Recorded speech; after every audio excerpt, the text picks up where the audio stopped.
Vous venez de lancer avec plusieurs autres organisations le Fonds de modernisation céréalier éleveur, ou FMCE, qui subventionnera les investissements sur les exploitations d'élevage.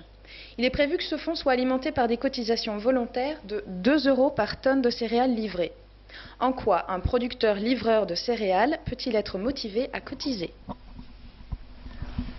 Cette année, on a une conjoncture très favorable dans le monde céréalier et on s'aperçoit que nos amis, mais aussi nos clients que sont les éleveurs, rencontrent des difficultés, notamment par le fait qu'ils ont du mal à répercuter la hausse des charges qu'ils ont aujourd'hui sur le consommateur.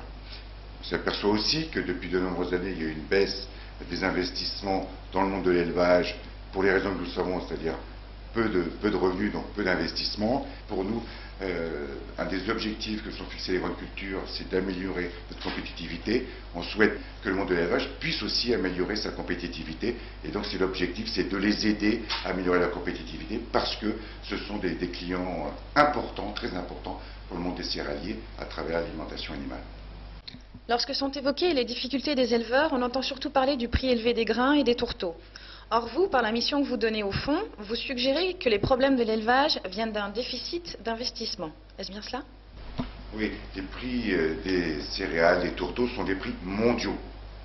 La vraie difficulté du monde de l'élevage, c'est de ne pas pouvoir répercuter ces hausses de charges sur le consommateur final. Si engendre qu'ils ont un revenu plutôt bas, ayant un revenu bas, et du coup, ils n'ont pas investi suffisamment, tout au moins certains, et par là même ont perdu un peu de compétitivité. Donc l'objectif, c'est de redonner un souffle en améliorant l'investissement. Donc notre fonds peut servir de levier pour retrouver de la compétitivité dans le monde de l'élevage, notamment peut-être, par exemple, à travers la modernisation des bâtiments d'élevage.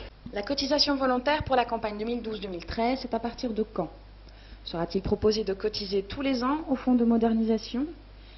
Et enfin, quel intérêt auront à alimenter ce fonds les éleveurs qui sont également livreurs de grains? D'abord, on va gérer la campagne 2012-2013, on verra pour les années suivantes. La campagne est déjà fortement engagée, puisqu'on va bientôt arriver au mois de novembre. On vient aujourd'hui de créer le fonds. Nous avons aussi décidé, compte tenu que nous sommes déjà presque en milieu de campagne, c'est en sorte que, de façon à ce que tout le monde soit traité sur un même pied d'égalité, de faire le prélèvement en fin de campagne. Ça sera plus clair, plus transparent et ça mettra tout le monde sur le même pied d'égalité. Maintenant, par rapport à un éleveur qui est aussi céréalier et qui vend une partie de ses céréales, qui a intérêt pour lui, eh ben, c'est un jeu collectif. Ce qu'il faut bien comprendre, c'est que même si on est éleveur et céréalier, participer au fonds permet de conforter la filière d'élevage dans laquelle on est, même si on n'en est pas individuellement bénéficiaire.